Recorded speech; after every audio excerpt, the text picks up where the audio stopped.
Twelfth chemistry का chapter number 1 solid state.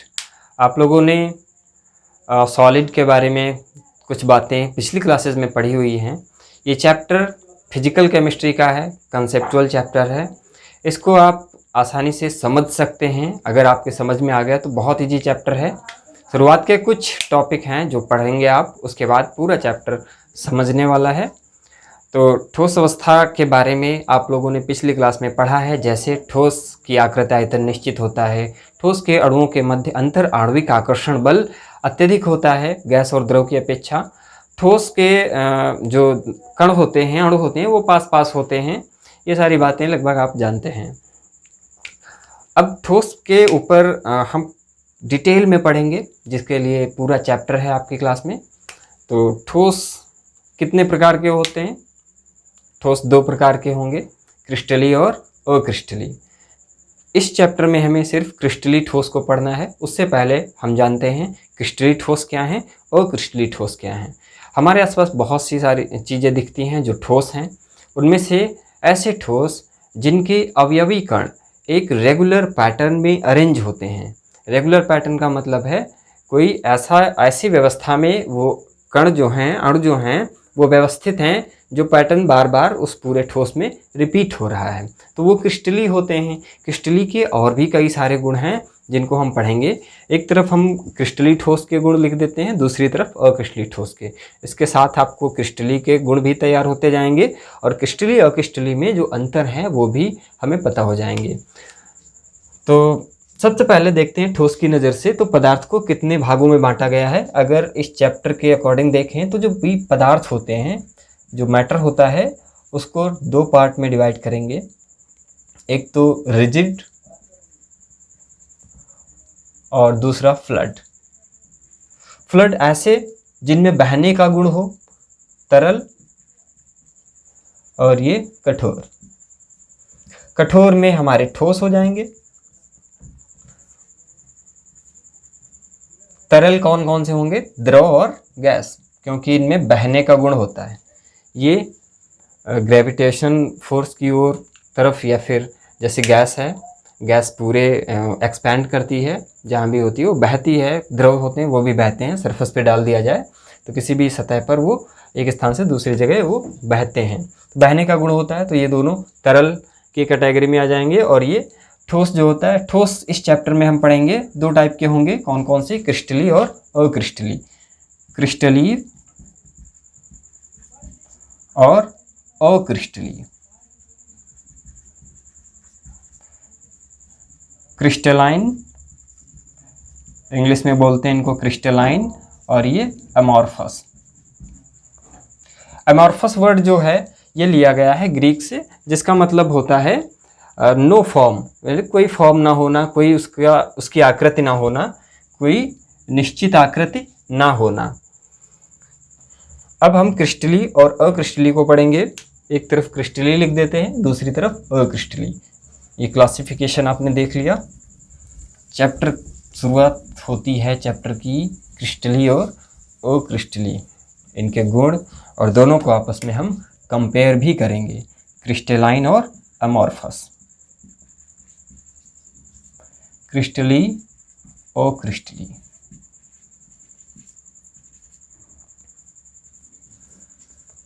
सबसे पहली बात जो हमने बताई, क्रिस्टली कैसे जानेंगे? क्रिस्टल ठोस जो होते हैं इनके अवयवी कण। अवयवी कण क्या होते हैं? 3 अवयवी कण हैं। जब भी कभी अवयवी कणों की बात आएगी तो हम एम याद रखेंगे, एटम, आयन और मॉलिक्यूल। अणु, परमाणु या फिर आयन, इनमें से कोई एक हो सकता है जिससे मिलकर के वो ठोस बना होगा। अगर उसके अवयवी कणों की व्यवस्था कुछ इस प्रकार है कि एक रेगुलर पैटर्न बना हुआ है जिसमें वो अरेंज हैं। रेगुलर पैटर्न का मतलब किस तरह से है? मान लिया अगर हमारे पास कोई ठोस है जिसमें उसकी जो व्यवस्था है वो कुछ इस प्रकार से है, 2 प्रकार के अवयवी कणों से मिलकर के बना है। तो 2 कण हम लेते हैं, 2 कण अलग अलग प्रकार के हैं। एक को हम बड़े गोले से बना देते हैं और दूसरे को छोटे गोले से बना देते हैं। तो अगर इस तरह से हैं तो इन दोनों से मिल करके वो ठोस मान लिया हमने, उसमें इस तरह से व्यवस्था है, यानी अवयवी कण जो हैं वो इस तरह से व्यवस्थित हैं उसमें।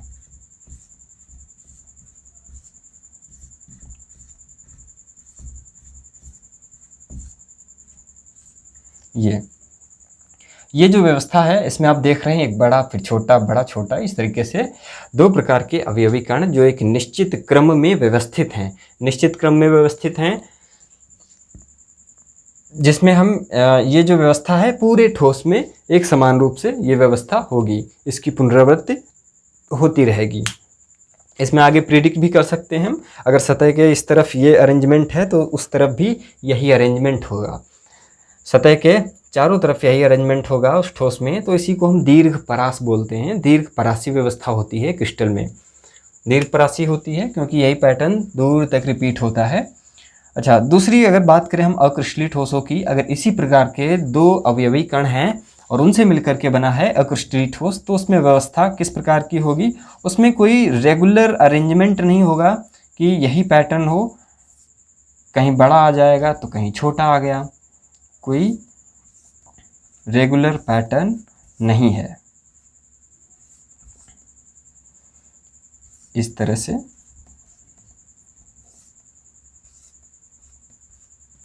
यहाँ आप देख सकते हैं कि बड़ा छोटा, कभी बड़ा आ गया, कभी 3 बार छोटे आ गए, कभी 4 बार छोटे आ गए, कोई एक रेगुलर पैटर्न नहीं है, रैंडमली अरेंज्ड हैं।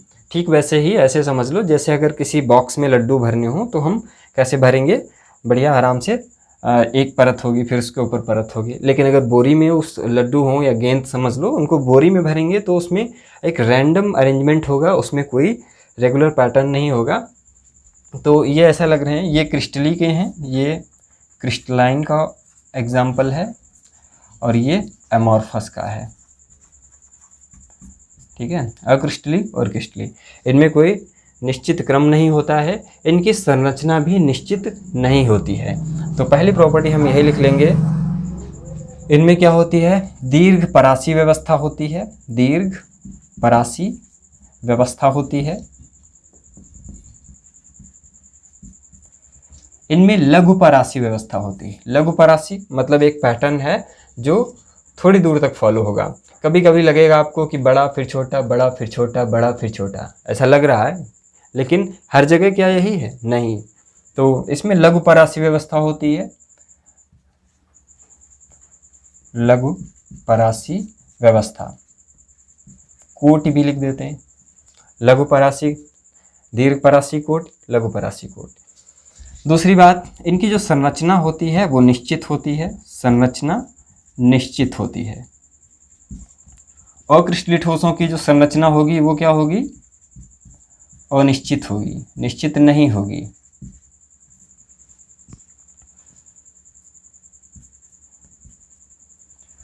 थर्ड पॉइंट की बात करेंगे, जो क्रिस्टलाइन सॉलिड होते हैं, क्रिस्टलीय ठोस होते हैं, इनका गलनांक निश्चित होता है। गलनांक निश्चित यानी अगर हम एग्जांपल लेते हैं आयरन का, आयरन का जो गलनांक होता है 1538 डिग्री सी के आसपास होता है, तो ये इतने डिग्री पर ये आयरन जो होगा ये मेल्ट हो जाएगा, सॉलिड से लिक्विड में कन्वर्ट हो जाएगा, पिघल जाएगा। तो 1537 तक अगर इसको गर्म करते हैं आयरन को, तो ये सॉलिड से लिक्विड में कन्वर्ट नहीं होगा, क्योंकि इसका गलनांक 1538 है, उससे पहले तक ये ठोस ही रहेगा। लेकिन जैसे ही 1538 डिग्री सी होगा तो ये सॉलिड से लिक्विड में कन्वर्ट होने लग जाएगा, और जब तक पूरी तरह से कन्वर्ट नहीं हो जाएगा तब तक इसका ताप नहीं बढ़ेगा। ये तो हो गई क्रिस्टलीय ठोस की बात। लेकिन अगर अक्रिस्टलीय ठोस को देखें तो अक्रिस्टलीय ठोस को अगर गर्म करते हैं तो एक समय बाद वो धीरे धीरे नरम होंगे, नरम होकर के फिर पिघलेंगे, पिघलने के बाद थोड़ा और वो पतले होंगे, उनका जो गाढ़े होंगे फिर पतले होंगे, इस तरीके से उनका टेम्परेचर लगातार बढ़ता जाएगा।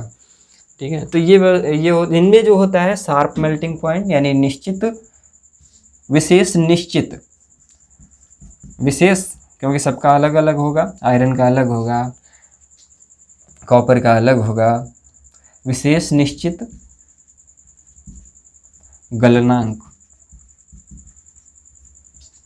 और इसमें ये ताप के एक परास में, ताप के एक रेंज में, जैसे 25 पे अगर वो नरम होना स्टार्ट हुआ तो 25 से 26, 27, 28, 30 डिग्री तक वो पिघल जाएगा।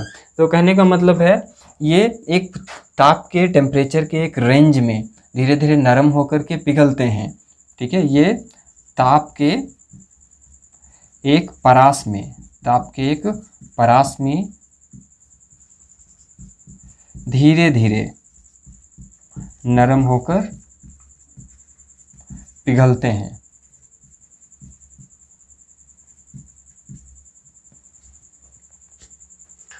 और इनको वास्तविक ठोस, ये रियल सॉलिड है, ये वास्तविक ठोस माने जाते हैं। तो ये वास्तविक नहीं है, झूठे हैं। स्यूडो सॉलिड बोला जाता है क्रिस्टली को। स्यूडो सॉलिड हिंदी में छद्म ठोस, या फिर इनको हम अतिशीतित द्रव भी कहते हैं। अतिशीतित द्रव। अतिशीतित द्रव, अतिशीतित द्रव क्यों? क्योंकि जो अक्रिस्टलीय ठोस होते हैं इनमें एक प्रॉपर्टी होती है, ये गुरुत्वाकर्षण के प्रति की ओर बहने लगते हैं। जैसे कांच जो होता है, कांच अगर खिड़की में लगा हुआ है तो कई सालों बाद ऐसा देखा जाता है कि कांच में जो नीचे वाली कोर है उसकी थिकनेस थोड़ा बढ़ जाती है, ऊपर वाली के अपेक्षा नीचे वाली कोर मोटी हो जाती है। इसका मतलब ऊपर से कांच बह करके ऐसा लग रहा है नीचे आ गया हो, इसलिए इनको अतिशीतित द्रव कहते हैं। सुपर कूल्ड लिक्विड या फिर छद्म ठोस, झूठे ठोस। ठीक है, स्यूडो सॉलिड्स या सुपर कूल्ड लिक्विड बोलते हैं। अगले पॉइंट की बात करेंगे। गलन की एंथैल्पी निश्चित होती है। इनके गलन की एंथैल्पी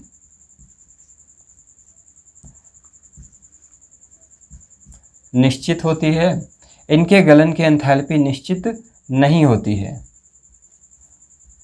गलन की एंथैल्पी निश्चित नहीं होती है, या अनिश्चित लिख देते हैं। हर एक क्रिस्टलाइन सॉलिड की जो गलन की एंथैल्पी होगी वो निश्चित रहेगी, फिक्स रहेगी। कि इसको सॉलिड से लिक्विड में कन्वर्ट करते टाइम वो जितनी थर्मल एनर्जी वो एब्जॉर्ब करेगा वो उसकी एंथैल्पी होगी। तो जो इसकी सॉलिड स्टेट क्रिस्टलाइन सॉलिड की जो गलन की एंथैल्पी होती है वो निश्चित होती है, फिक्स होती है, और अक्रिस्टलीय ठोसों की गलन की एंथैल्पी अनिश्चित होती है। अगले पॉइंट की बात करें तो ये विषमदैशिक होते हैं, ये समदैशिक होते हैं। विषमदैशिक, समदैशिक, इसमें लोग कंफ्यूज हो जाते हैं, इसको लास्ट में रखते हैं और इसको डिटेल में बताते हैं विषमदैशिक क्या होते हैं और समदैशिक क्या होते हैं। और क्या प्रॉपर्टी होती है, ये जो होते हैं अगर धारदार औजार से काटे जाएं, किसी धारदार औजार से काटे जाएं तो क्रिस्टलीय ठोस जो होते हैं वो समतल सतह के साथ दो टुकड़ों में कट जाएंगे। लेकिन अक्रिस्टलीय ठोस होते हैं, इनमें अनियमित सतह प्राप्त होती है। जैसे अगर प्लास्टिक को काटें तो सतह बिल्कुल समतल चिकनी नहीं होती है। ठीक है, प्लास्टिक, रबर, कांच, इनकी धारदार औजार से काटने पर, धारदार औजार से काटने पर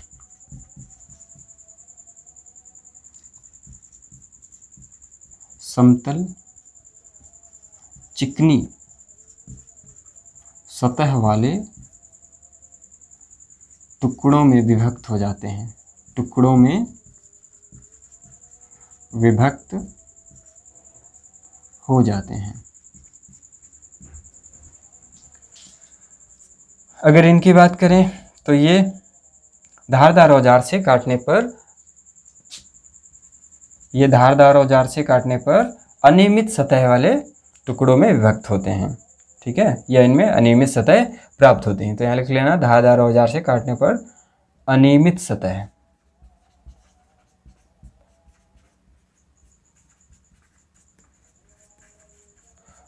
टुकड़ों में विभक्त होते हैं।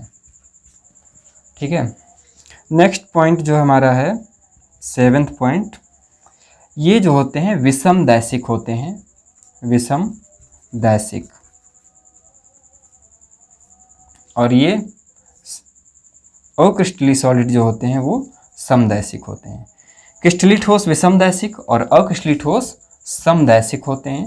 ये समदैशिक और विषमदैशिक क्या है? जानते हैं। तो ये 7 पॉइंट हैं, इनको आप ध्यान रखिएगा।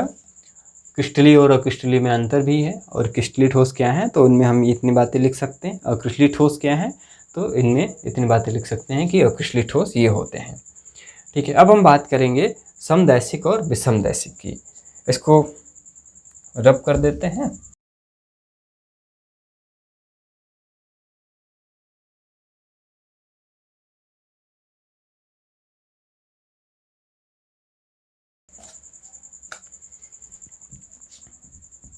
विषमदैशिक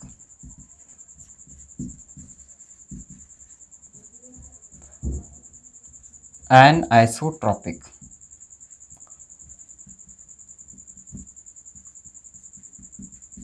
और ये होंगे समदैशिक, आइसोट्रॉपिक। आइसोट्रॉपिक और एनाइसोट्रॉपिक मतलब इनके कुछ भौतिक गुणों को अगर देखा जाए तो ठोस में अलग अलग दिशाओं में जाने पर कुछ उनके भौतिक गुण, जैसे अपवर्तनांक है, थर्मल कंडक्टिविटी और ऊष्मा चालन, विद्युत चालन और अपवर्तनांक, ये जो होते हैं अलग अलग दिशाओं में, इनके मान अलग अलग आते हैं। किसमें? क्रिस्टलीय ठोसों में। अक्रिस्टलीय ठोसों में भौतिक गुण जैसे अपवर्तनांक, विद्युत चालन, ऊष्मा चालन, इनके मान अलग अलग दिशाओं में जाने पर समान आते हैं, तो इसीलिए इनको समदैशिक कहा जाता है, इनको विषमदैशिक। जैसे यहाँ पर समझो, ऐसा क्यों होता है? ऐसा इसलिए होता है क्योंकि जो क्रिस्टलाइन सॉलिड होते हैं, क्रिस्टलीय ठोस होते हैं, उनका रेगुलर अरेंजमेंट होता है कुछ इस तरह से। अगर इसमें हम किसी एक दिशा में चलें, अगर हम इस दिशा में चलते हैं, इस दिशा में चलेंगे तो यहाँ देखेंगे बड़ा छोटा बड़ा छोटा बड़ा छोटा, इस तरह से रेगुलर अरेंजमेंट है।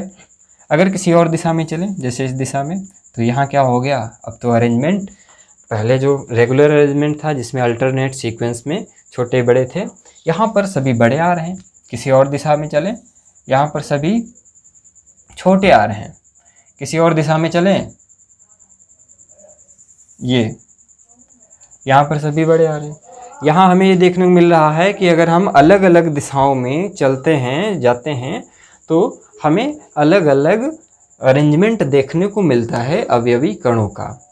अणु परमाणुओं या आयनों का अलग अलग अरेंजमेंट होता है।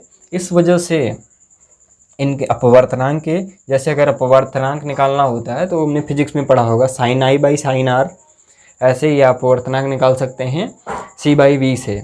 c होता है निर्वात में प्रकाश की चाल, और अगर हमें अपवर्तनांक निकालना हो तो ऐसे भी निकाला जाता है c/v से। v होता है माध्यम में प्रकाश की चाल। अगर मानते हैं हम इसमें प्रकाश की चाल इस दिशा में देखें तो यहाँ पे क्या है?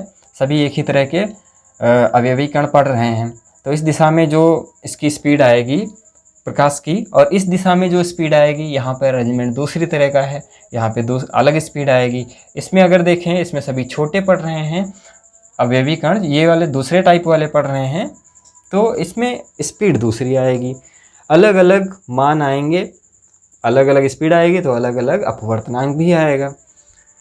इसलिए यहाँ पर जो भौतिक गुण हैं उनके मान अलग अलग दिशाओं में अलग अलग आते हैं। इसमें क्या होता है? इसमें अगर किसी भी दिशा में चलेंगे तो बड़े छोटे दोनों तरह के या फिर एक तरह के पड़ते हैं। इनमें कोई रेगुलर पैटर्न नहीं होता है, तो सभी दिशाओं में जाने पर इसमें ऐसा माना जाता है कि लगभग समान मान आएंगे। ठीक है, थोड़ा माइन्यूट सा डिफरेंस होगा थोड़ा सा, जिसको हम कंसीडर नहीं करते हैं, तो ऐसा मान लिया जाता है इनमें सभी दिशाओं में जाने पर जो भौतिक गुणों के वैल्यू होंगी, मान होंगे, वो लगभग बराबर होंगे, इसलिए इसको समदैशिक बोला जाता है, इसको विषमदैशिक बोला जाता है। अगर लिखना हो तो विषमदैशिक में क्या लिखेंगे? वे अलग अलग दिशाओं में या विभिन्न दिशाओं में, अलग अलग लिख देते हैं, अलग अलग दिशाओं में भौतिक गुणों जैसे अपवर्तनांक, रिफ्रैक्टिव इंडेक्स बोलते हैं, ऊष्मा चालन या चालकता लिख दो,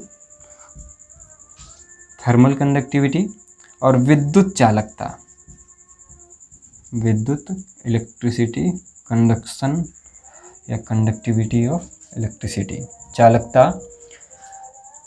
अपवर्तनांक उष्मा चालकता, विद्युत चालकता के मान क्या आएंगे, अलग अलग आते हैं। ठीक है, इसलिए इनको विषमदैशिक कहा जाता है। यहाँ पे समझ लिया होगा आपने। समदैशिक में यही चीज़ हो जाएगी कि अलग अलग दिशाओं में भौतिक गुणों जैसे अपवर्तनांक, उष्मा चालकता, विद्युत चालकता आदि के मान समान आते हैं। यहाँ अलग अलग की जगह सिर्फ समान कर देना और यही चीज़ इधर लिख लेना, ये हो जाएगा समदैशिक में। समदैशिक में और विषमदैशिक में जो बातें हैं वो आपने समझ ली हैं। ठीक है, अब बात आती है उदाहरण की, क्रिस्टलीय ठोस और अक्रिस्टलीय ठोसों के उदाहरण। यहाँ पे इसको अगर याद रखना हो तो ऐसे याद कर सकते हैं। इसमें क्या होता है, डिफरेंट डायरेक्शन में डिफरेंट वैल्यू आती है, different value in different direction. तो डीवी डी डी क्रिस्टलीय के लिए DV D D different value in different direction, और इसके लिए याद कर लेना सेम वैल्यू होती है, similar value, same value in different direction. तो S V D D, D V D D, D V D D, ये किसके लिए, क्रिस्टलीय के लिए। डी वी डी डी और एस वी डी डी होता है अक्रिस्टलीय के लिए। ठीक है, अगर ये चीज़ नहीं याद होती है तो ऐसे याद कर लेना कि अलग अलग डिफरेंट वैल्यू होगी अलग अलग दिशाओं में, डिफरेंट डायरेक्शन में। ठीक है, उदाहरण की बात करेंगे तो जो क्रिस्टलीय ठोसों के उदाहरण हैं, सभी प्रकार के जो मेटल्स होते हैं जैसे Fe, Ag, Cu, Zn, Mg, molecules भी हैं कुछ जैसे आइस, वाटर नहीं आइस हो गई, NaCl, MgCl2, ग्रेफाइट, हीरा,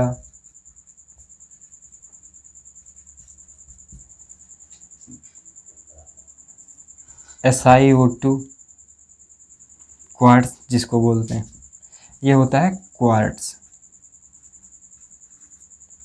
क्वार्ट्ज और क्वार्ट्ज कांच, ये दोनों अलग अलग बातें हैं। इसमें अगर उदाहरण में लिखेंगे हम तो ये ध्यान रखना, अगर क्वार्ट्ज कांच लिखा है, क्वार्ट्ज कांच लिखा है तो ये अक्रिस्टलीय ठोस होगा, ये अक्रिस्टलीय ठोस होगा, और सिर्फ क्वार्ट्ज लिखा है तो वो क्रिस्टलीय होगा। ऐसा क्यों होता है, ऐसा इसलिए होता है क्योंकि जो SiO2 है, जो क्वार्ट्ज है, अगर इसको ठंडा करते हैं तो द्रव से ये ठोस में चेंज होगा। चेंज होते समय अगर हम धीरे धीरे इसको ठंडा करते हैं तो जो इसके अवयवी कण हैं वो पास आते हैं, द्रव से ठोस में बदल रहा है तो अवयवी कण पास आएंगे तो वो अरेंज होंगे किसी न किसी तरीके से। अगर हम धीरे धीरे इसको ठंडा करते हैं तो उनको अरेंज होने का समय मिल जाता है और वो अच्छी तरह से एक रेगुलर पैटर्न में अरेंज हो जाते हैं। लेकिन वहीं अगर इसको अचानक से ठंडा कर दें, हम अचानक से ठंडा करेंगे तो ये लिक्विड से सॉलिड में कन्वर्ट तो हो जाएगा, लेकिन जो अरेंजमेंट है वो अरेंजमेंट एक रेगुलर नहीं होगा। अचानक से ठंडा करेंगे तो तितर बितर बैठ जाएंगे ऐसे ही, और जो अवयवी कणों का अरेंजमेंट होगा रेगुलर नहीं होगा तो एमॉर्फस की तरह हो जाएगा, एमॉर्फस की तरह, यानी ये अक्रिस्टलीय हो जाएगा। इसलिए उसको क्वार्ट्ज कांच बोलते हैं। क्वार्ट्ज कांच SiO2 ही है, ये भी SiO2 है, क्वार्ट्ज होता है क्रिस्टलीय, क्वार्ट्ज कांच अक्रिस्टलीय। रबर, प्लास्टिक, कांच, ये उदाहरण हो गए अक्रिस्टलीय ठोसों के। अब हमने जान लिया है क्रिस्टलीय और अक्रिस्टलीय, इनमें अंतर, इनके कौन कौन से गुण हैं। अब हम जानेंगे क्रिस्टलीय ठोसों को कितने भागों में बांट सकते हैं। तो हम यहाँ पर बांटेंगे अवयवी कणों के मध्य लगने वाले आकर्षण बल के आधार पर। आप इसको पॉज करके नोट कर लीजिएगा।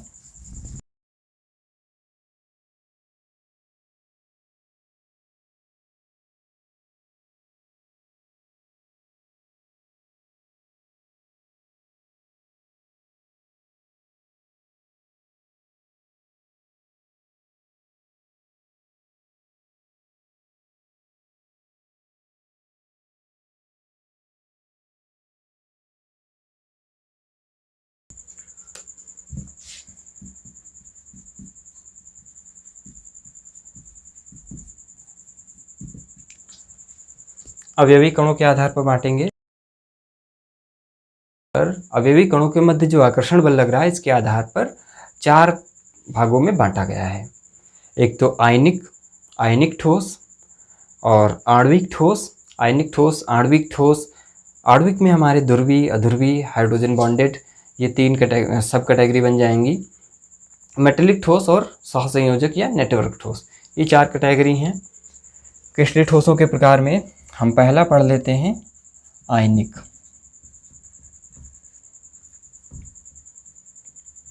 आयनिक ठोस। आयनिक ठोस क्या होते हैं? इनके अवयवी कण आयन होते हैं। आयनिक ठोस में एक टेबल सी बना लेते हैं जिसमें हम सभी को एक साथ लिख देते हैं और उनके जो जो प्रॉपर्टीज़ हैं जो हमें पढ़नी है वो लिख देते हैं और साथ ही साथ उनके एग्जाम्पल भी लिख देते हैं। आयनिक ठोस कौन कौन से होंगे? सबसे पहले यहाँ पे लिखते हैं प्रकार, ये प्रकार हो जाएंगे। यहाँ पर अवयवी कण, प्रकार अवयवी कण।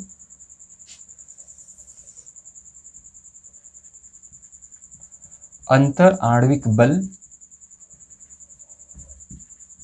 किस प्रकार के इसमें बल होंगे। और कुछ गुणों की बात करेंगे हम, 3 टाइप के गुण होंगे।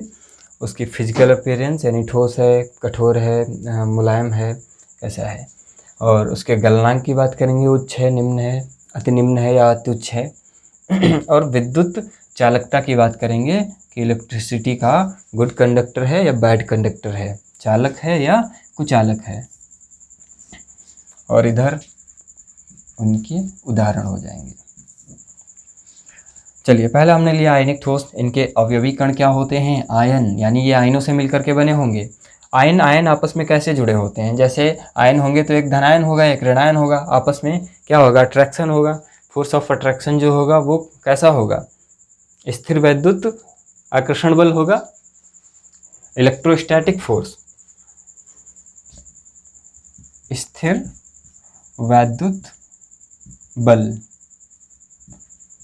इनमें जो अंतर आणविक बल होगा वो कैसा होगा? स्थिर वैद्युत बल होगा, इलेक्ट्रोस्टैटिक फोर्स होगा। गुण की बात करेंगे तो जो आयनिक ठोस होते हैं ये कठोर होते हैं परंतु भंगुर होते हैं। भंगुर मतलब भंगुर यानी इन पर चोट करने पर ये कई टुकड़ों में टूट जाते हैं। चोट करने पर कई टुकड़ों में टूट जाते हैं। कठोर होते हैं, भंगुर होते हैं। और ये तो होगी फिजिकल अपीयरेंस इनका, भौतिक गुण इनका हो गया। अगर बात करें कंडक्टिविटी की तो ये विद्युत के कुचालक होते हैं ठोस अवस्था में, लेकिन द्रव या गलित अवस्था में या विलयन में, जल में घोल देने पर विलयन बना ले अगर, यहाँ पर अगली प्रॉपर्टी इनकी लिखते हैं, ठोस अवस्था में विद्युत के कुचालक होते हैं। ऐसा क्यों होता है कि ठोस में कुचालक हैं, द्रव या गलित या विलयन अवस्था में ये विद्युत के सुचालक हैं?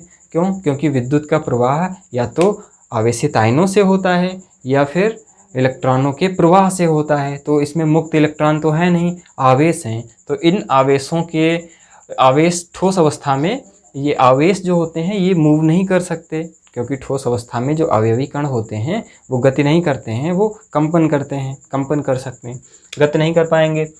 इसलिए इसमें विद्युत का संचालन भी नहीं होगा, विद्युत के कुचालक होते हैं। लेकिन जैसे ही ये गलित अवस्था में आते हैं या फिर पानी में घोल दिए जाते हैं, विलयन बना दिया जाता है, तो विलयन में ये कण गतिशील हो जाते हैं और तब ये विद्युत के सुचालक हो जाते हैं। ठोस अवस्था में विद्युत के कुचालक, परंतु कब? विलयन या गलित अवस्था में। विलयन या गलित अवस्था में क्या हो जाएंगे? विद्युत के सुचालक होते हैं। ठोस अवस्था में विद्युत के कुचालक, विलयन या गलित अवस्था में विद्युत के सुचालक होते हैं। ठीक है।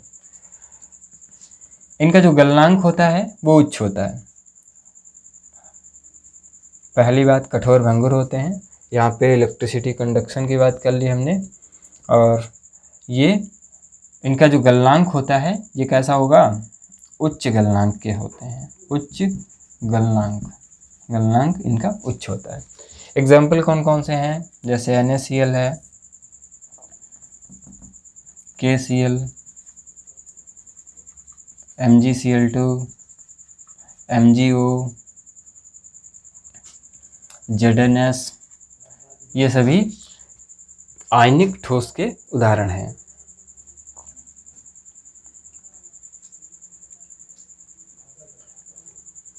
अगला दूसरा ले लेते हैं हम आणविक ठोस, मॉलिक्यूलर सॉलिड। ये थे हमारे आयोनिक सॉलिड, आयनिक क्रिस्टलाइन सॉलिड, और नेक्स्ट हमारे हो जाएंगे आणविक ठोस। नाम से ही पता चल रहा है आणविक ठोस, इसमें अवयवी कण क्या होंगे, अणु होंगे, मॉलिक्यूलर सॉलिड। मॉलिक्यूलर सॉलिड में अवयवी कण क्या होंगे, अणु। अंतर आणविक बल इनके अंदर कैसे होंगे। आणविक ठोस हमने बताया 3 प्रकार के होंगे, तो अगर एक में पढ़ेंगे तो अणु होंगे, और अंतर आणविक बल इनके बीच में क्या होते हैं, इनमें लंदन फोर्स होते हैं, डिस्पर्सन फोर्स होते हैं। डिस्पर्सन या लंदन फोर्स हो सकते हैं, या द्विध्रुव अन्योन्य क्रिया हो सकती है। इनमें 3 कैटेगरी जो हैं वो अलग अलग जान लेते हैं। ध्रुवी आणविक ठोस में ध्रुवी आणविक ठोस क्या होते हैं, ध्रुवी। इनका जो अवयवी कण होंगे वो तो अणु होंगे, क्योंकि आणविक ठोस हैं सभी, ध्रुवी हो, अध्रुवी हो, या फिर हाइड्रोजन बंधित हो। इन जो ध्रुवी होगा, ध्रुवी के लिए ध्रुवी जानते ही हो, ध्रुवी अध्रुवी, जिसमें 2 तरह के पोल बन जाएं और जिसमें 2 तरह के पोल ना बने वो अध्रुवी। एक नेगेटिव सिरा और दूसरा पॉजिटिव सिरा इस तरीके से बन जाता है तो वो क्या हो जाता है, ध्रुवी हो जाता है। जैसे HCl की बात करें, Cl ज़्यादा इलेक्ट्रोनेगेटिव है, ये साझे के इलेक्ट्रॉन युग्म को अपनी ओर खींचता है, इसलिए इसके ऊपर हल्का सा माइनस और इसके ऊपर हल्का सा प्लस आ जाता है, क्योंकि इसके इलेक्ट्रॉन उसकी तरफ खींचे जा रहे हैं। तो ये 2 पोल बन गए, 2 पोल बन गए तो ये ध्रुवी हो जाता है। इस तरह के जो ठोस होंगे ध्रुवी ठोस। अब ये आपस में, एक ये अणु है और इसका अगर दूसरा अणु इधर लिख देते हैं, आपस में ये किस तरह से इनके बीच में कौन सा फोर्स लगेगा, तो इनके बीच में एक द्विध्रुव ये बन गया, द्विध्रुव ये बन गया, इसके ऊपर आंशिक ऋणावेश, इसके ऊपर आंशिक धनावेश, तो ये दोनों आपस में आकर्षित होंगे और इनके बीच में जो आकर्षण है उसको हम बोलते हैं द्विध्रुव अन्योन्य क्रिया, डाइपोल डाइपोल इंटरेक्शन, द्विध्रुव अन्योन्य क्रिया, इंग्लिश में डाइपोल डाइपोल इंटरेक्शन। ये ध्रुवी होते हैं, ध्रुवी में होता है, ये मुलायम होते हैं, सॉफ्ट। विद्युत चालन की बात करें तो ये कुचालक होते हैं, विद्युत के कुचालक।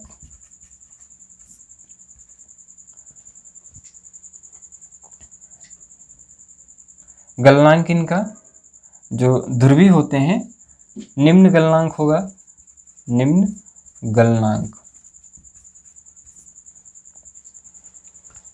प्रॉपर्टी डिस्कस कर ली हमने। उदाहरण,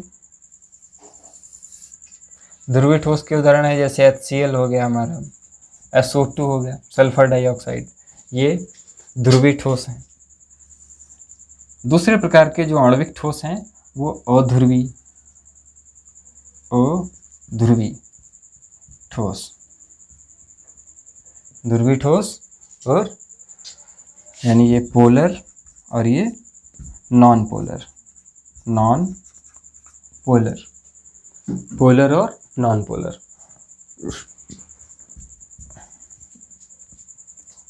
नॉन पोलर सॉलिड जो होते हैं इनमें अवयवी कण क्या होंगे, अणु ही रहेंगे, क्योंकि ये आणविक ठोस हैं। स्थिर वैद्युत बल इनमें अंतर आणविक बल जो होगा अध्रुवी ठोस में, अध्रुवी ठोसों में अंतर आणविक बल हल्का सा होता है, वीक होता है, जिसको परिक्षेपण बल बोलते हैं। परिक्षेपण या फिर दूसरे नाम से लंदन बल, परिक्षेपण या लंदन बल होता है। इनके गुण की बात करें तो ये भी मुलायम होते हैं, विद्युत के कुचालक होंगे। चूंकि इनके अवयवी कणों के बीच का फोर्स ऑफ अट्रैक्शन बहुत ही कम वीक होता है, वीक होने की वजह से ये आसानी से ठोस से द्रव में बदल जाते हैं, यानी इनका जो गलनांक होगा वो निम्न होगा। निम्न, अति निम्न कह सकते हो। इनका निम्न था तो इनका हो जाएगा अति निम्न गलनांक।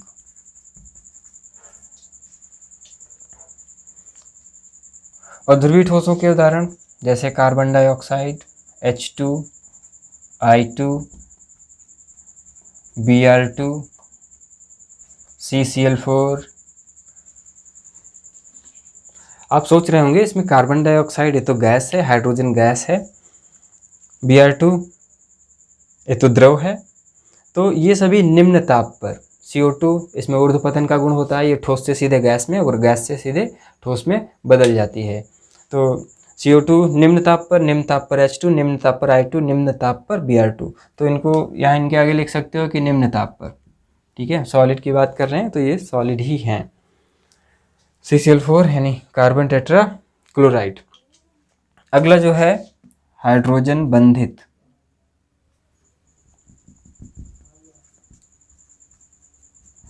हाइड्रोजन बंधित। हाइड्रोजन बंधित कौन से?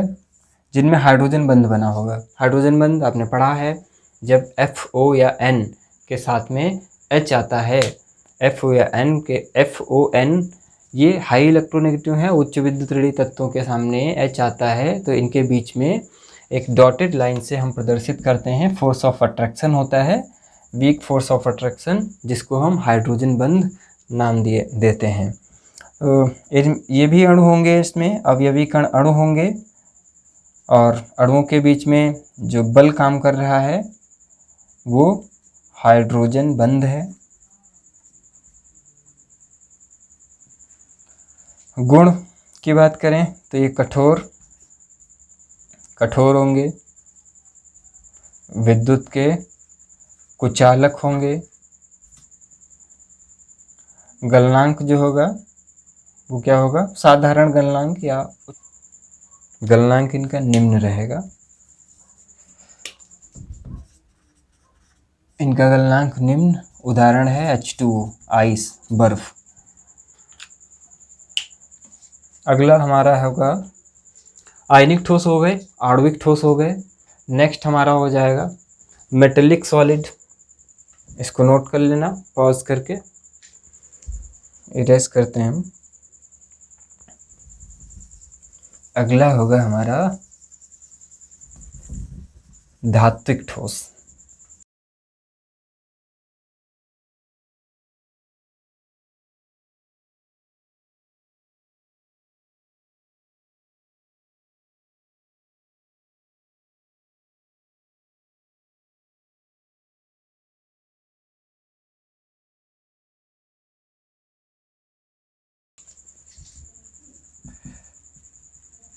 धात्विक ठोस यानी मेटेलिक सॉलिड। अवयवी कण क्या होते हैं इनमें? धात्विक ठोसों में जो अवयवी कण होते हैं वो परमाणु होते हैं, धातुओं के परमाणु होते हैं।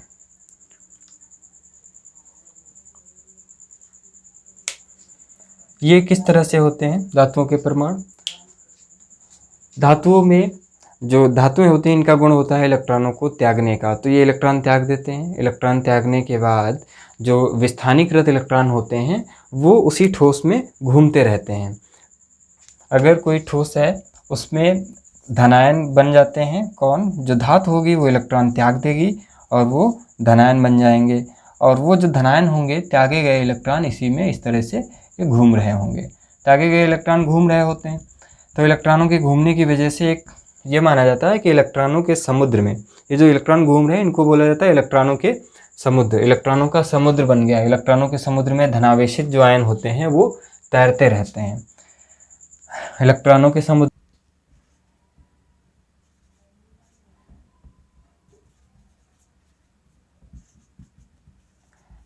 में धनायन, इलेक्ट्रॉनों का समुद्र होता है और उसमें ये धनायन हो जाते हैं। ये इनमें जो अवयवी कण होंगे वो परमाणु होंगे। गुण की बात करें तो जो धात्विक ठोस होते हैं ये कठोर होते हैं, आघात वर्धनीय होते हैं, आप जानते हैं 9th में भी पढ़ा होगा, 10th में भी पढ़ा होगा। आघात वर्धनीय होते हैं, तन्य होते हैं। आघात वर्धनीय क्या होते हैं? इनको पीट करके इनकी चादर बनाई जा सकती है, इस गुण को ही आघात वर्धनीय बोलते हैं। तन्य होते हैं, इनको खींच कर इनके तार बनाए जा सकते हैं, तन्यता का गुण होता है। डक्टाइल होते हैं और मैलिएबल होते हैं। कठोर होंगे, तन्य होंगे। और ये अगले गुण की बात करें तो विद्युत के सुचालक होते हैं, विद्युत के सुचालक होते हैं। गलनांक उच्च होता है, उच्च गलनांक। उदाहरण कौन से हैं? जितनी भी धातुएं हैं Ag, Cu, Zn, Mg, copper, zinc, iron, ये सभी उदाहरण हैं इसके धात्विक ठोस के। अगला जो चौथा हमारा ठोस है वो है नेटवर्क ठोस या सहसंयोजक ठोस। नेटवर्क या सहसंयोजक ठोस, नेटवर्क या सहसंयोजक ठोस, कोवेलेंट और नेटवर्क। इसके जो अवयवी कण होते हैं ये भी परमाणु होते हैं। अंतराण्विक बल, इनमें अंतराण्विक बल कौन सा होगा? सहसंयोजक बंध होंगे, नाम से ही सहसंयोजक बंध होते हैं, सहसंयोजक बंध। इनके गुणों की बात करेंगे, ये कठोर, बहुत ज़्यादा कठोर होते हैं। विद्युत के कुचालक होते हैं और अति उच्च गलनांक होता है, अति उच्च गलनांक। ग्रेफाइट को छोड़ करके ये सभी कुचालक होते हैं। ग्रेफाइट सुचालक होता है, ऐसा क्यों? ग्रेफाइट सुचालक होता है क्योंकि आपने स्ट्रक्चर देखा होगा, उसमें एक कार्बन 3 बॉन्ड बनाता है, 3 कार्बन से जुड़ा होता है, उसका एक विस्थानीकृत इलेक्ट्रॉन उसी में रहता है। उसी विस्थानीकृत इलेक्ट्रॉन की वजह से आवेश का आवागमन होता है, यानी विद्युत का प्रवाह होता है। तो यहाँ पर ये चीज़ लिख लेते हैं, ग्रेफाइट, जो ग्रेफाइट होता है मुलायम होता है और विद्युत का सुचालक होता है। ये बात यहाँ पे ये ग्रेफाइट अपवाद के रूप में है। नेटवर्क ठोस की बात करें तो हीरा, ग्रेफाइट, हीरा, ग्रेफाइट, SiO2, क्वार्ट्ज, यहाँ पे क्वार्ट्ज है, क्वार्ट्ज कांच नहीं, क्योंकि वो तो क्रिस्टली ही नहीं है और हम पढ़ रहे हैं क्रिस्टली ठोसों के प्रकार। हीरा, ग्रेफाइट। एक और होता है सिलिकॉन कार्बाइड, जिसको कार्बेंडम बोलते हैं। एल्यूमिनियम नाइट्राइड होता है। ये सारे एग्जाम्पल हैं नेटवर्क या सहसंयोजक ठोस के। तो हमने 4 प्रकार के पढ़ लिए क्रिस्टली ठोसों के प्रकार। उम्मीद है आपने अच्छे से समझ लिया होगा और अगले टॉपिक में हम कवर करेंगे क्रिस्टल जालक कितने प्रकार के होते हैं और कैसे बनते हैं, ये सारी चीज़ें कवर करेंगे। आज आपने पढ़ा क्रिस्टली और क्रिस्टली ठोसों में अंतर या उनके गुण, क्रिस्टली के गुण और क्रिस्टली के गुण और क्रिस्टली ठोसों के प्रकार। Thank you very much.